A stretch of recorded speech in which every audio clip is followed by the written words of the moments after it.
विगत मार्च माह से अमरावती शहर में सिटी बस सेवा ठप पड़ी हुई है, जिसके आगामी जून माह के पहले सप्ताह से दोबारा शुरू होने की संभावना बनती दिखाई दे रही है, क्योंकि अब तक पुराने ठेकेदार द्वारा बकाया रखे गए कर्ज का पूरा भुगतान होने तक नए ठेकेदार को एनओसी नहीं देने पर अड़े हुए बैंक ऑफ महाराष्ट्र के अधिकारियों ने पार्ट पेमेंट स्वीकार करते हुए एनओसी देने और बकाया भुगतान के लिए 9 किस्तों की सुविधा उपलब्ध कराने पर हामी भरी है। बैंक ऑफ महाराष्ट्र का सिटी बसों पर करीब 2.25 करोड़ रुपए का कर्ज बकाया है और कई दौर की बातचीत के बाद अब इस बात को लेकर सहमति बनी है कि बकाया कर्ज की राशि में से महानगर पालिका द्वारा 10% व नए ठेकेदार द्वारा 20% की राशि का भुगतान किया जाएगा, जिसकी एवज में बैंक ऑफ महाराष्ट्र द्वारा एनओसी दी जाएगी और महाराष्ट्र बैंक से एनओसी लेकर एग्रीमेंट की प्रक्रिया पूरी करने में करीब 1 सप्ताह का समय लगेगा, जिसके बाद जून माह के पहले सप्ताह से शहर की सड़कों पर महानगर पालिका की सिटी बसें एक बार फिर दौड़ती दिखाई देंगी। वहीं शेष बकाया राशि का ठेकेदार द्वारा 9 किस्तों में महाराष्ट्र बैंक को भुगतान किया जाएगा।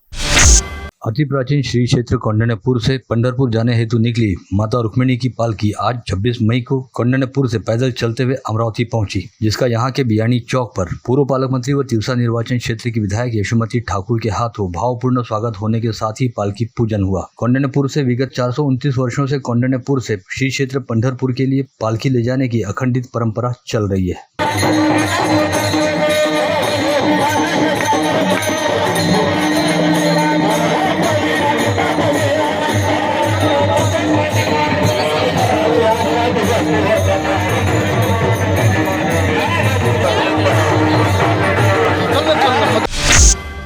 बडनेरा में शुक्रवार को लगने वाले पशु बाजार में बिक्री करने हेतु गाय व बछड़ों को लादकर ले जा रहे 2 ट्रकों को शहर के कुछ स्वयं घोषित गौरक्षकों ने पीछा करते हुए मायानगर परिसर में घेर कर रुकवाया और दोनों ट्रकों के जरिए गौवंश तस्करी किए जाने का आरोप लगाते हुए ट्रक के चालकों व वाहकों से मारपीट भी की, जिसके बाद दोनों ट्रकों में लदे 25 गायों व 9 बछड़ों को पुलिस बंदोबस्त के बीच गौरक्षण में लाकर रखवाया गया। साथ ही दोनों पक्षों के लोगों को भी राजापेट थाने लाया गया, जहाँ पर परस्पर विरोधी शिकायतें लिखने के साथ ही आपराधिक मामला दर्ज करने की कार्रवाई शुरू की गई।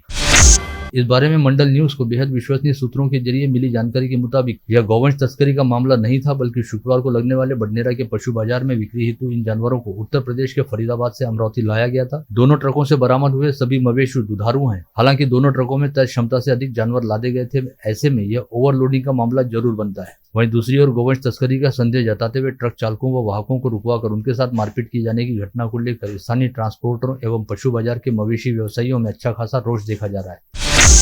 बीते 36 घंटों के दौरान अमरावती जिले सहित संभाग के अकोला व वाशिम में हत्याकांड की 3 वारदातें हुई, जिनमें 4 लोगों को मौत के घाट उतार दिया गया। इसके तहत अमरावती जिले के चांदूर बाजार में एक पिता ने अपने शराबी बेटे के सिर पर ईंट दे मारी, जिससे शराबी बेटे की मौके पर ही मौत हो गई। वहीं अकोला में 16 वर्षीय नाबालिग की मामूली कहासुनी के चलते अज्ञात आरोपी द्वारा हत्या कर दी गई। इसके अलावा वाशिम के मानोरा स्थित छत्रपति शिवाजी महाराज चौक पर बाइक पर सवार होकर आए अज्ञात हमलावरों ने दिन दहाड़े सरेराह 2 लोगों पर धारदार हथियारों से सपासप वार करते हुए उन्हें मरणासन्न स्थिति में पहुंचा दिया, जिसमें से एक घायल ने मौके पर ही दम तोड़ दिया, वहीं दूसरे की इलाज के दौरान मौत हुई।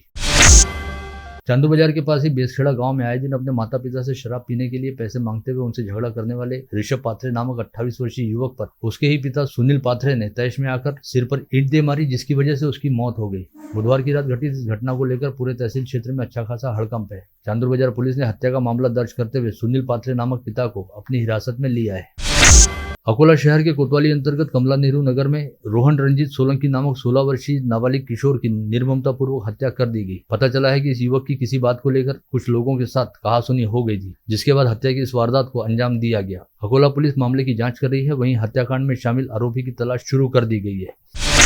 उधर वाशिम जिले के मानोरा में आज दोपहर 11:30 बजे के आसपास 2 युवकों की सरेआम हत्या कर दी गई। शिवाजी महाराज चौक पर शिवा उगड़े व राहुल चौहान के पास अचानक बाइक पर सवार लोग आए और उन्होंने इन दोनों पर धारदार शस्त्रों से सपासप वार करना शुरू किया। दोनों दोस्तों को खून से लथपथ छोड़कर बाइक पर आए हमलावर एक बार फिर अपने दुपहिया वाहन पर सवार होकर मौके से भाग गए। इस कातिलाना हमले में बुरी तरह से घायल हुए शिवा की मौके पर ही जान चली गई। वहीं राहुल चौहान को अकोला रेफर किए जाने के बाद इलाज के दौरान उसने भी दम तोड़ दिया।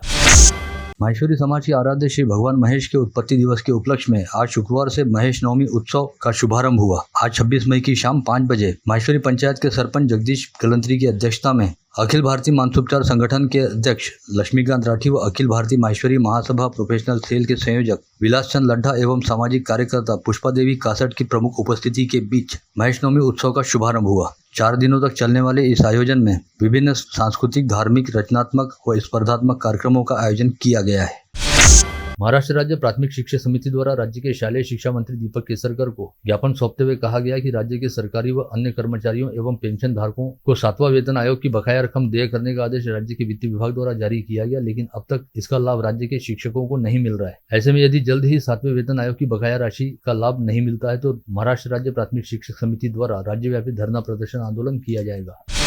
स्वाभिमानी शेतकरी संगठन द्वारा जिला अधीक्षक कृषि अधिकारी को सौंपे गए ज्ञापन में विगत वर्ष खरीफ व रबी सीजन के दौरान नुकसान प्रभावित होने वाले किसानों को जल्द से जल्द बीमा राशि का लाभ दिलवाए जाने की मांग की गई।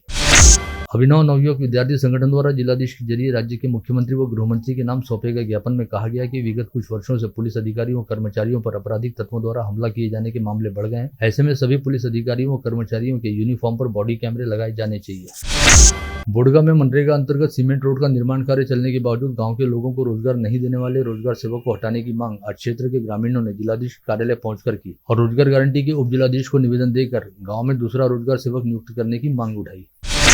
PACL इंडिया कंपनी के दर्जनों निवेशक आज जिलाधीश कार्यालय पहुंचे और वर्धा, नागपुर के समान अमरावती में भी विंडो शुरू करते हुए कंपनी के निवेशकों को उनकी राशि लौटाने में सहायता करने की गुहार लगाई। धनगर अधिकारी कर्मचारी संगठन ने जिलाधीश के जरिए राज्य के मुख्यमंत्री को ज्ञापन भेजते हुए कहा कि शिक्षक भर्ती में धनगर समाज को आरक्षण के अनुसार सीटें उपलब्ध कराई जाए, साथ ही मराठी माध्यम में शिक्षा लेने वाले भाषा विषय के शिक्षकों को भी इस शिक्षा भर्ती में अवसर दिया जाए।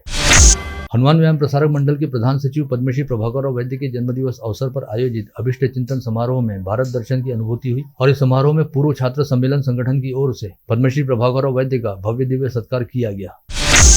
नागपुर मुंबई रेल मार्ग पर अलग अलग दिन विभिन्न स्थानों पर नॉन इंटरलॉकिंग का काम अथवा यार्ड मॉडलिंग का काम जारी रहने के चलते आगामी 29 व 30 मई को सेवाग्राम एक्सप्रेस रद्द कर दी गई है। इस आशय की जानकारी मध्य रेल के नागपुर विभाग द्वारा दी गई है।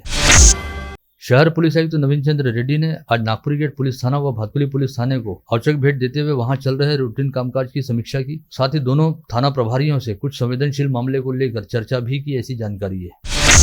फ्रेजरपुरा पुलिस थाना अंतर्गत सर्वोदय कॉलोनी की नाली में आज सुबह एक व्यक्ति की लाश मिलने से परिसर में हड़कंप मचा, जिसके बाद सूचना मिलते ही पुलिस तत्काल मौके पर पहुंची और मृतक की शिनाख्त हरिदास मोहकार नामक 65 वर्षीय व्यक्ति के तौर पर हुई। पता चला है कि हरिदास को शराब पीने की लत थी और संभवतः रात को ज्यादा शराब पीने के बाद वह नाली में गिर गया, जिसकी वजह से उसकी मौत हो गई। धारणी के किराना व्यवसायी रमीज अब्दुल कादर डोसानी के एवन किराना नामक प्रतिष्ठान में सेंधमारी करते हुए अज्ञात चोरों ने करीब 4 लाख रुपए की नगद रकम पर हाथ साफ किया। बुधवार की रात अज्ञात चोरों ने डोसानी के घर की छत के दरवाजे से दुकान के भीतर प्रवेश करते हुए दुकान में रखी नगद रकम को चुरा लिया। अपनी सहेली का जन्मदिन मनाने हेतु 2 दुपहिया वाहनों पर ट्रिपल सीट सवार होकर चिखलदरा की ओर जा रहे 6 युवक युवतियों की 1 दुपहिया वाहन को परसापुर के निकट ठोकबरडा फाटे पर एक कार ने टक्कर मार दी, जिसमें वैष्णवी अर्जुन मस्करे नामक पथरोट निवासी 17 वर्षीय युवती की मौत हो गई। सिटी कोतवाली पुलिस थाना क्षेत्र अंतर्गत जूना कॉटन मार्केट परिसर में एग्रो सर्विस सेंटर के सामने खड़ी की गई कार में से 3 बैग सहित कपड़े की थैली में रखे 45,000 रुपए की नगद रकम अज्ञात चोर द्वारा चुरा ली गई। वरुड़ के पुसला निवासी स्वप्निल बांडले की शिकायत पर कोतवाली पुलिस मामले की जांच कर रही है। चांदू बाजार के पास स्थित बोदड़ गांव के घर में कल देर रात शॉर्ट सर्किट की वजह से आग लग गई, जिसके चलते घर में रखे कपास व अनाज के ढेर में देखते ही देखते आग लग गई और यह पूरा कपास व अनाज जलकर खाक हो गया। यवतमाल शहर के कुछ हिस्सों में संगठित तौर पर अवैध धंधे चलाने के साथ ही नागरिकों में डर पैदा करने के लिए आपराधिक वारदातें करते हुए कानून व व्यवस्था की स्थिति को भंग करने का काम करने वाले यवतमाल शहर के पूर्व पार्षद पिता व उसके 2 पुत्रों को यवतमाल शहर पुलिस ने यवतमाल जिले से 3 महीने के लिए तड़ीपार कर दिया है, जिनमें अलकबीर निवासी पूर्व पार्षद सलीम शाह उर्फ सलीम सागवान सुलेमान शाह तथा उनके बेटे शहजाद शाह और शकील शाह का समावेश है। पुसद शहर के माहौर मार्ग पर इंदिरा नगर परिसर में गुरुवार की शाम 5:30 बजे के आसपास 2 दुपहिया वाहनों के बीच आमने सामने हुई भिड़ंत में एक युवक की मौत हो गई, वहीं 2 लोग गंभीर रूप से घायल हो गए। आप देख रहे थे मंडल न्यूज बुलेटिन। हमारे चैनल को लाइक करें, शेयर करें और हाँ, सब्सक्राइब करना ना भूलें। कल होगी आपसे फिर मुलाकात, तब तक के लिए धन्यवाद।